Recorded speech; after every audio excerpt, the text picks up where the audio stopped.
చిన్న ఇంజెక్షన్ ద్వారా మోకాలు మరియు నడుము నొప్పులకు దీర్ఘకాలిక పరిష్కారం. డాక్టర్ ప్రకాష్ గుడిపూడి. సంప్రదించండి. Allied's pain and pain management centre, Hyderabad. ఏ పదవిని కాంక్షించకుండా నాకిది కావాలి, నాకిది చెయ్యి అని అడగకుండా ఒక సామాన్య కార్యకర్తకైనా పర్వాలేదులే అనుకొని ఆ రోజు అంత త్యాగం చేస్తే ఈ రోజు అదే వైసీపీ పార్టీకి అవేవి గుర్తులేదు.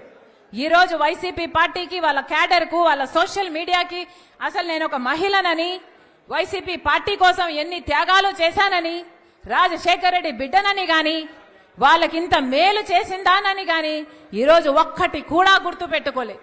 ఈరోజు మూకుమ్మడిగా నా మీద దాడులు చేస్తున్నారు.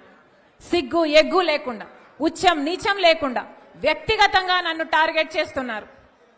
ఎన్ని రకాలుగా రోజుకొక స్టోరీ చెప్తారు, రోజుకొకరిని ముందుకు తీసుకొస్తాడు, రోజుకొక జోకర్ ముందుకు వస్తాడు, ఒక కొత్త మాట చెప్తాడు. నిన్నైతే ఒకడు ఏకంగా ప్రణబ్ ముఖర్జీ పేరునే తీసుకున్నాడు.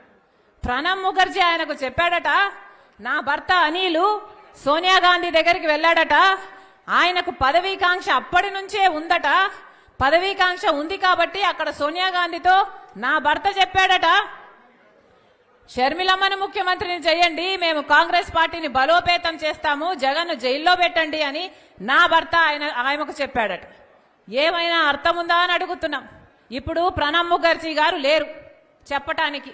అలాంటి పెద్ద మనిషి పేరును కూడా మీరు వదిలిపెట్టడం లేదు అంటే అసలు మీ కుట్రలకు, మీ కుతంత్రాలకు ఏదైనా హదుపు ఏదైనా ఉందా? నా భర్తకు పదవీకాంక్ష ఉందా? మాకు పదవీకాంక్ష ఉంటే మా నాన్న అప్పుడు 5 సంవత్సరాలు ముఖ్యమంత్రి, మేము ఒక్క పదవైనా తీసుకోకపోయే వాళ్ళమా? మాకు పదవీకాంక్ష ఉంటే ఒక్క పదవైనా తీసుకున్నామా మేము? మా నాన్న ముఖ్యమంత్రిగా ఉన్నప్పుడు ఒక్క పదవి తీసుకోలేదు కదా. మరి మాకు పదవీకాంక్ష ఉంది అని నేను వైసీపీ కోసం అంత త్యాగాలు చేసి అంత నడుస్తే పోనీ అప్పుడైనా నేను ఏదైనా పదవి అడిగానా? పోనీ అప్పుడైనా నేను పదవులు అడుగుంటే నాకు పదవీకాంక్ష ఉంది అని మీరు అనొచ్చు. మేము పదవీకాంక్షలు ఉన్నోళ్ళమే అయితే అసలు మీకోసం మేము పాదయాత్ర చేయడం ఏంటి? నా కోసం నేను పాదయాత్ర చేసుకుంటే అర్థం ఉంది, కానీ మీకోసం నేను పాదయాత్ర చేసుకుంటే నాకెలా పదవులు వస్తాయి? అసలు ఇంగితం ఉండే మాట్లాడుతున్నారా? నా భర్త అంట సోనియా గాంధీ దగ్గరికి వెళ్ళాడట. నా భర్త వెళ్ళింది సోనియా గాంధీ గారి దగ్గరికి భారతిరెడ్డి గారితో పాటి మా వదినమ్మతో కలిసిపోయాడు. పోని నా భర్త షర్మిలమ్మను ముఖ్యమంత్రి చేయండి అని అడిగాడు అని అంటున్నారే, అది భారతిరెడ్డి గారి ముందు అడిగాడా, వెనకాల అడిగాడా? పోనీ దీనికి భారతిరెడ్డి గారు ఏమైనా సాక్ష్యం చెప్తారా? ఏమైనా అర్థం ఉండి మాట్లాడుతున్నారా?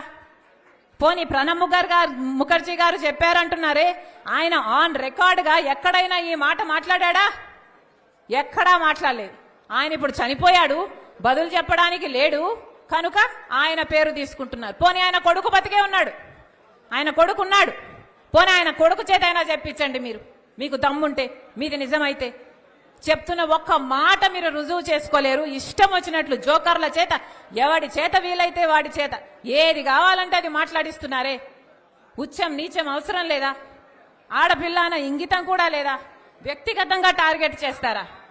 మరిన్ని వీడియోస్ కోసం ఛానల్ ని సబ్స్క్రైబ్ చేయండి, లేటెస్ట్ అప్డేట్స్ కోసం వాట్సాప్ ఛానల్ ని ఫాలో చేయండి, అండ్ లింక్ డిస్క్రిప్షన్ లో ఉంది.